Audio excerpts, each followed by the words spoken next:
skies of a different light. Why noise that keeps me up at night? I can't help but think back to you. I wish that I could find. Halo teman-teman, kalau bicara soal pengendalian hayati atau biological control, mungkin kita akan lebih familiar dengan pengelolaan hama dan juga patogen penyebab penyakit pada tanaman.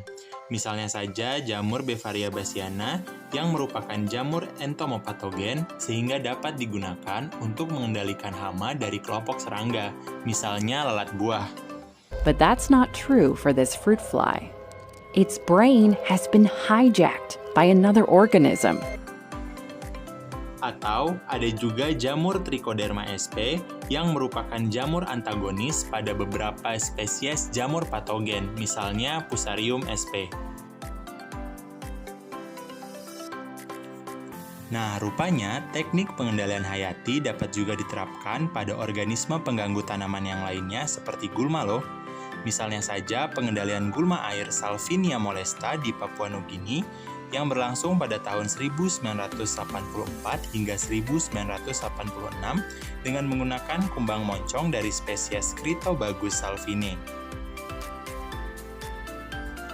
Proyek pengendalian ini dikenal sukses dan menjadikan populasi Salvinia molesta menurun drastis sehingga danau-danau di Papua Nugini menjadi bersih kembali. Berdasarkan hasil turun lapang dari kelompok 4, maka didapatkan 3 jenis serangga yang dianggap berpotensi sebagai agen pengendali hayati gulma, yang akan kita bahas satu persatu. Serangga yang pertama adalah kumbang koksi epilacna. Sekilas, kumbang koksi epilacna mirip dengan kumbang koksi predator.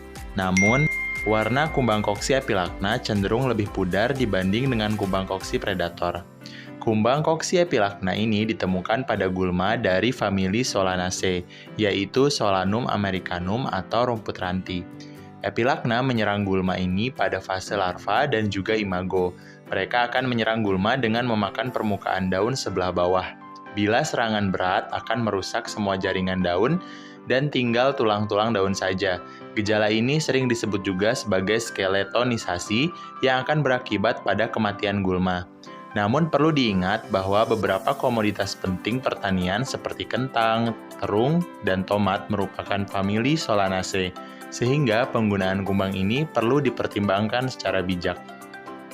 Serangga kedua yang berpotensi sebagai agen pengendali hayati gulma adalah kumbang moncong yang belum teridentifikasi genus maupun spesiesnya. Serangga ini berasal dari famili Curculionidae, di mana ciri utamanya yaitu alat mulut memanjang seperti moncong. Kemudian di bagian sayap depan terdapat corak berwarna coklat. Serangga ini ditemukan pada gulma berdaun lebar dari genus Impatiens atau masih satu keluarga dengan tanaman pacar air. Gejala yang ditimbulkan yaitu daun berlubang yang mana akan menyebabkan gangguan fotosintesis dan mengakibatkan kematian pada gulma. Serangga ketiga adalah ulat bulu yang merupakan fase larva dari ngengat Nyctemara coletta.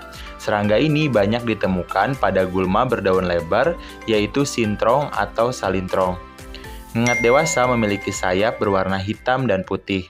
Ngengat dewasa betina akan meletakkan telurnya pada daun dan batang gulma sintrong. Kemudian, ketika telur menetas menjadi ulat, mereka akan memakan daun sintrong sehingga menyebabkan defoliasi atau hilangnya jaringan daun. Hal ini akan berdampak pada terganggunya fotosintesis hingga berujung pada kematian gulma.